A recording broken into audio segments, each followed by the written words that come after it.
ఈరోజు మాన్య శ్రీ మందకృష్ణమాది గారి నాయకత్వంలో గత 30 సంవత్సరాలుగా ఎస్సీ వర్గీకరణ కోసం చేస్తున్న పోరాటం చిట్ట చివరి దశకు చేరుకున్న తరుణంలో ఎన్డీఏ కూటమిలో భాగస్వామ్యమైన గౌరవ ప్రధానమంత్రి నరేంద్ర మోడీ గారి ప్రభుత్వంలో భాగస్వామ్యమైన ఆంధ్రప్రదేశ్ తెలుగుదేశం పార్టీ మరియు జనసేన కూటమి ఈరోజు ఎస్సీ వర్గీకరణకు అనుకూలంగా నిర్ణయం తీసుకోవడం జరిగింది.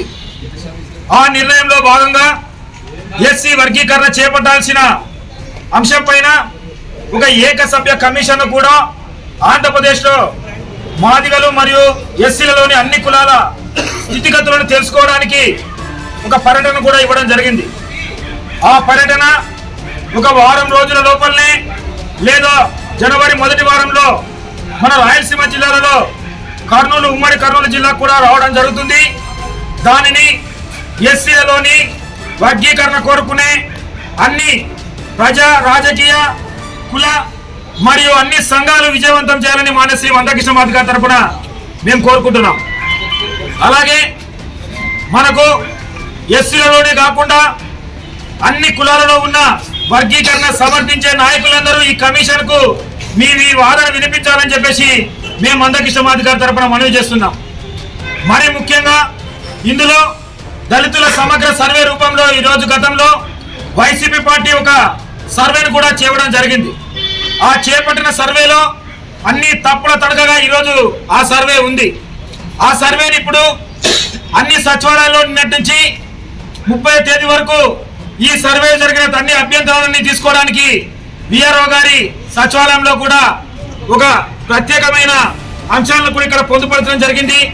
ఇక్కడ ఎస్సీలలో కేటగిరీ అలాగే వాళ్ళ జెండర్తో పాటుగా మీరు మాదిగనా ఉపకులమా, మీకు సొంత ఇల్లుందా, మీరు ఎంతవరకు చదువుకున్నారు, మీకు పొలం ఉందా, మీ ఆర్థిక పరమైన అంశాలన్నీ ఇక్కడ పొందుపరచడం జరిగింది.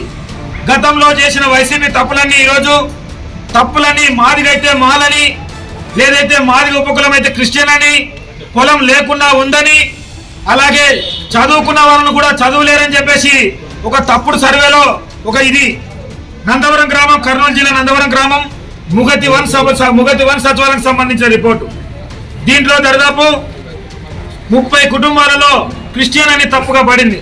అంటే ఒక చిన్న గ్రామంలో సచివాలయంలో ఇన్ని అభ్యంతరాలుంటే రాష్ట్ర వ్యాప్తంగా అన్ని సచివాలయంలో ఎన్ని లక్షల అభ్యంతరాలు ఉన్నాయో మీరందరూ గమనించాలని మాన్య శ్రీ మందకృష్ణమాది గారి నాయకత్వంలో అత్యవసరంగా గ్రామ సచివాలయాన్ని మోహరించి ఈ తప్పులన్నింటినీ ఏదైతే సరిదిద్దే విధంగా చర్యలు తీసుకోవాలని ఎంఆర్పిఎస్ నాయకత్వానికి మాదిగల నాయకత్వానికి తెలియజేస్తూ అన్ని కులాల అప్రమత్తతను మందకృష్ణమాది గారు తెలియజేస్తూ ఏదేమైనప్పటికీ రేపు ఏకసభ్య కమిషన్ ఉమ్మడి కర్నూలు జిల్లా వ్యాప్తంగా వచ్చే ఆ అంశాన్ని విజయవంతం చేయాలని మాన్య శ్రీ మందకృష్ణమాది గారి తరపున కోరుకుంటున్నాం. జై మాదిగ, జై మందకృష్ణ.